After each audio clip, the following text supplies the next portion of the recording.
Sırada yetişkinlerimizin dans gösterisi var. İyi seyirler diliyorum.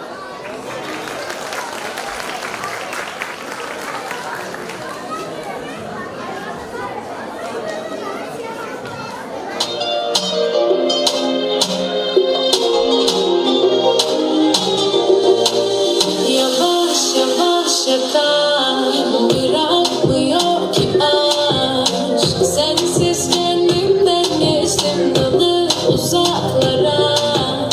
Aşk gidip dönmemek mi, böyle özlemek mi, yok bu mutlu bir son. Vurulup ölmemek mi, var mı başka bir yol?